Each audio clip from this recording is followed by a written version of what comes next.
dan transparan.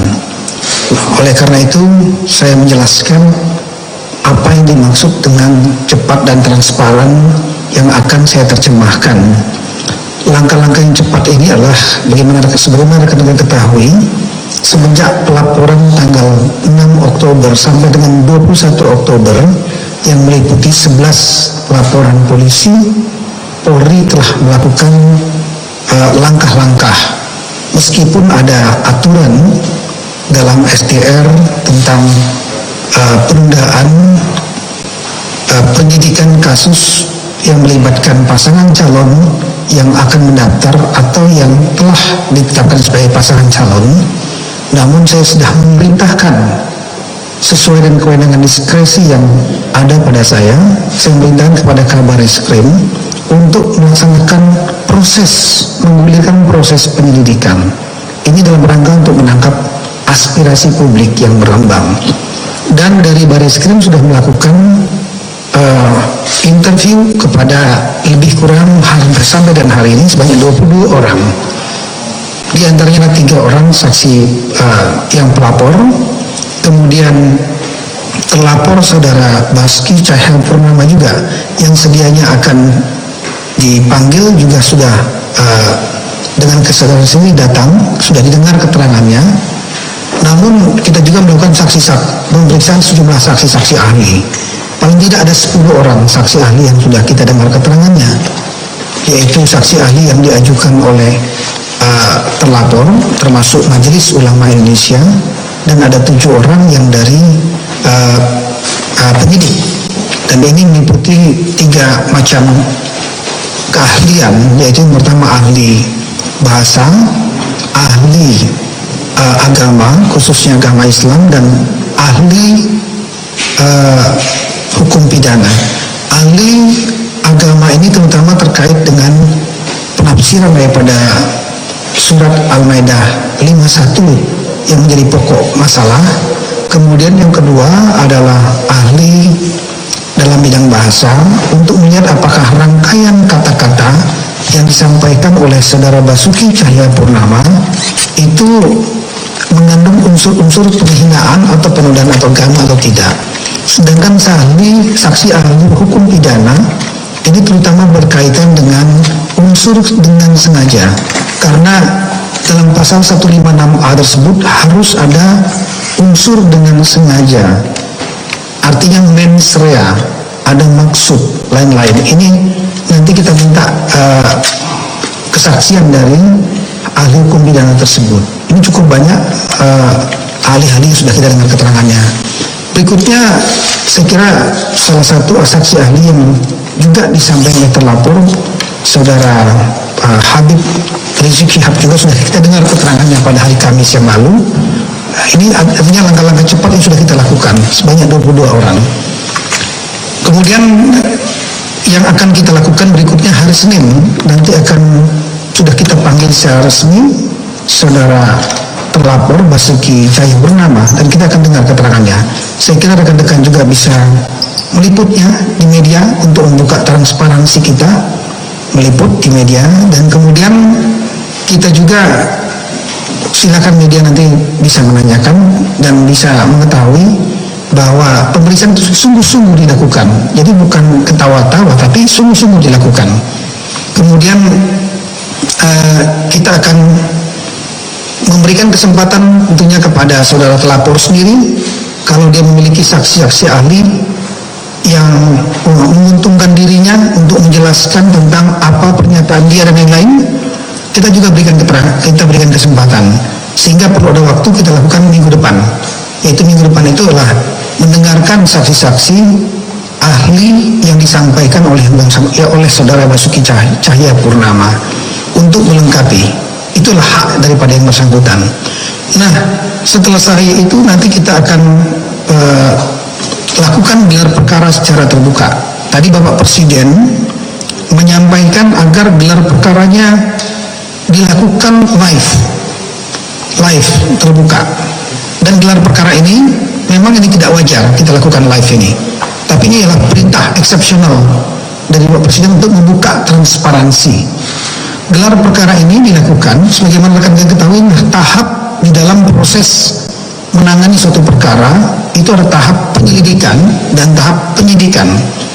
Tahap ini tahap penyelidikan yang sudah kita gulirkan semenjak laporan kita terima. Dalam gelar perkara ini, dalam tahap akhir daripada penyelidikan yang disebut dengan gelar perkara, itu adalah untuk menentukan apakah terdapat pidana atau tidak.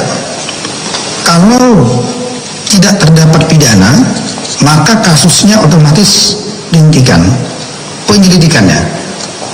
Bisa dibuat kembali kalau terdapat bukti-bukti baru. Kemudian yang kedua adalah kalau hasil kesimpulan gelar perkara terdapat tindak pidana, maka digulirkan proses penyidikan yang kemudian penyidikan itu akan menentukan tersangkanya.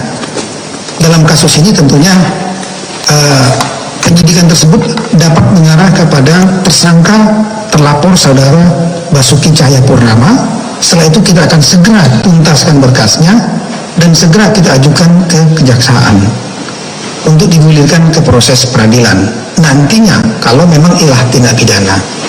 Nah, karena gelar perkara ini sangat menentukan ada atau tidak pidananya atau tidak dan maju ke proses penyidikan atau tidak, maka Bapak Presiden memerintahkan dibuka saja kepada media, buka saja kepada publik.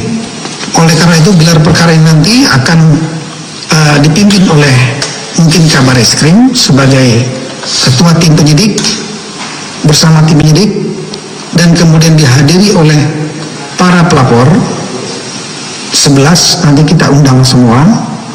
Berikut saksi-saksi ahli yang diajukan oleh pelapor termasuk MUI, dan kemudian kita juga akan hadirkan saksi-saksi ahli dari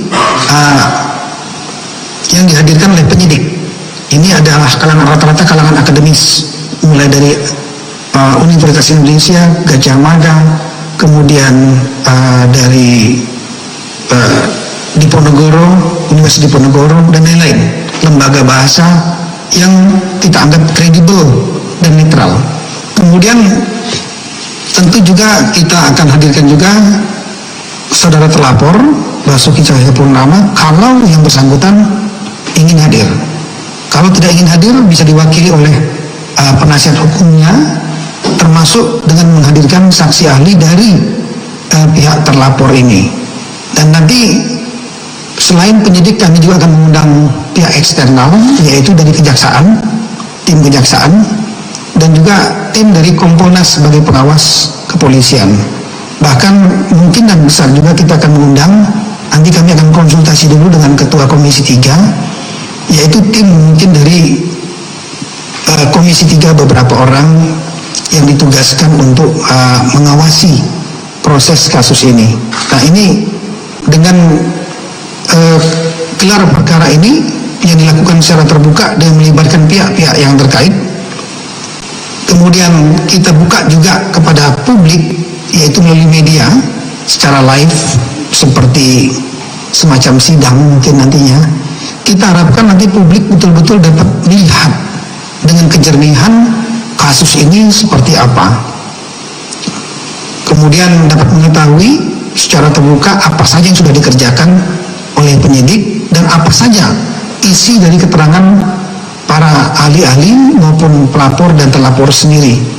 Dengan demikian nanti baru kita akan melakukan penyimpulan kasus tersebut. Sekali lagi, kalau ditemukan diputuskan ada tindak pidana, maka akan kita tingkatkan menjadi penyidikan dan akan kita tentukan tersangkanya.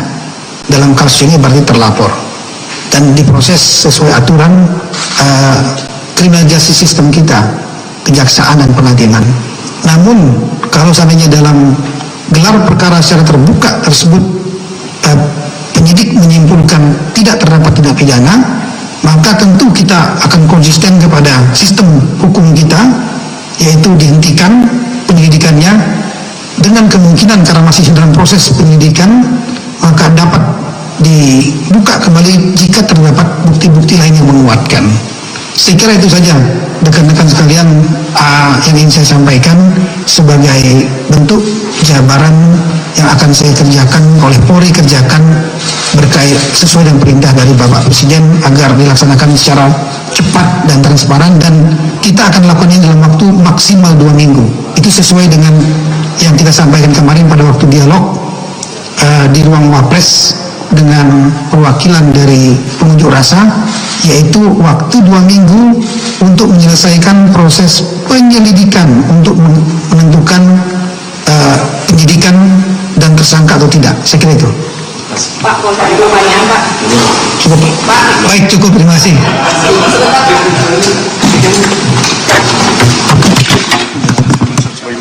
Saudara, yang baru saja Anda dengarkan adalah keterangan pers yang disampaikan oleh Kapolri Jenderal Tito Karnavian terkait dengan kasus dugaan penistaan agama yang dilakukan oleh Basuki Cahayapurnama. Ada 2 poin, saudara, yang disampaikan oleh Tito Karnavian. Yang pertama adalah proses pengusutan kasus dugaan penistaan agama yang dilakukan oleh Basuki Cahayapurnama ini akan dilakukan secara cepat dan juga transparan.